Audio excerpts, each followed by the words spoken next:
He swore this would be his last blind date until she walked in. He was done with love, done with blind dates that went nowhere. Tonight was supposed to be the last one, before he closed his heart for good.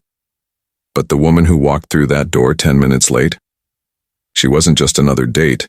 She was about to turn his entire world into a war zone. He sat alone under the warm amber lights of the restaurant, sharp black suit, face carved from ice. Seoul's most untouchable CEO, the man everyone wanted to impress, and no one ever reached. 10 minutes late.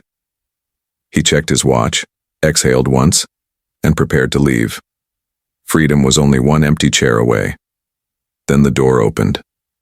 A black woman stepped in, poised, calm, scanning the room like she already owned it. Rain dotted her coat. She found his eyes, smiled the smallest smile, and walked straight toward him. "Sorry I'm late," she said, sliding into the seat. "I don't rush for strangers, even the important-looking ones." Most people trembled when he looked at them. She didn't. She just looked back.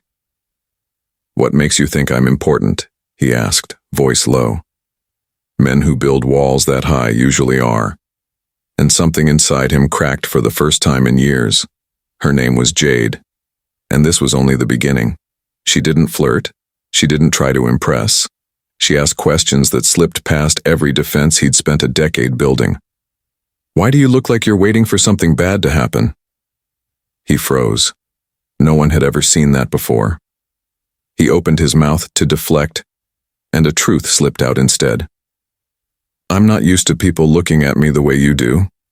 Her eyes softened, not pity, understanding. Then the restaurant door chimed again.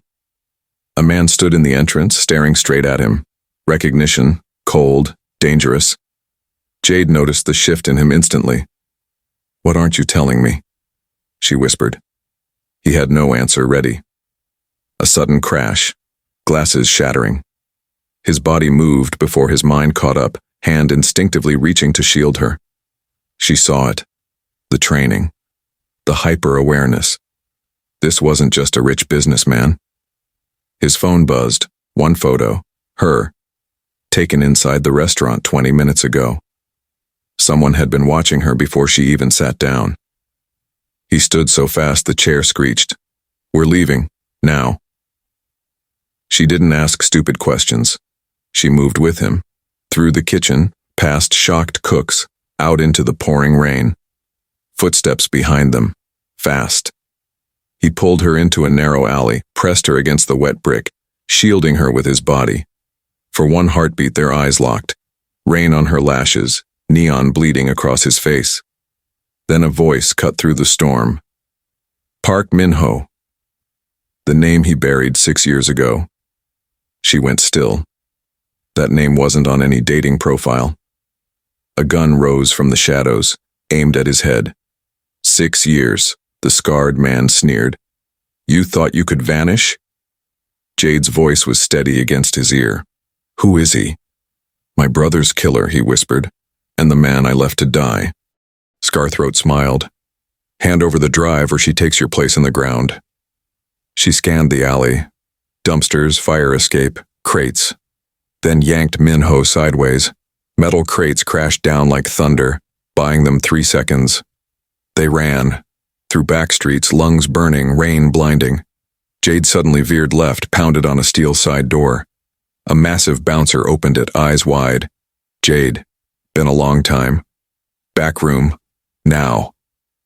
Minutes later they were locked inside a velvet-lit office, sirens wailing outside. Min-ho stared at her. "Jade. Who the hell are you?" She peeled off her soaked jacket. A faded bullet scar curved along her collarbone. 6 years ago your name was on my Interpol board, she said quietly. Then you disappeared the same night my partner didn't come home. His world tilted. "Tell me right now, Min-ho. Did you kill him?" Before he could answer, the door exploded inward. 3 armed men. She moved first. Bottle smashed across a face, heel into a knee. Min-ho fought like a ghost finally set free. 10 seconds of chaos. Silence. Both breathing hard, blood on their knuckles. Answer me, she said. He dropped the gun. I didn't kill your partner. I saved him. Took the fall so he could vanish with evidence that would have started a war between syndicates. I've been legally dead for 6 years. Tears broke through her armor for the first time. His phone buzzed. A video. Her partner, alive on his knees, terrified. A voice. 24 hours. The drive for his life. Come alone. Or she dies next. She stared at the screen, then at Min-ho. He reached into his collar, pulled out a thin silver USB on a chain he'd worn against his skin for 6 years. Always on me, he said. If I died, it died with me. She took it with shaking fingers. You let the world think you were a monster. To protect this. I let the woman I might have loved one day think I was a monster too. The air between them changed. She kissed him. Hard, desperate, 6 lost years pouring out in salt and rain and blood. They broke apart when another text arrived.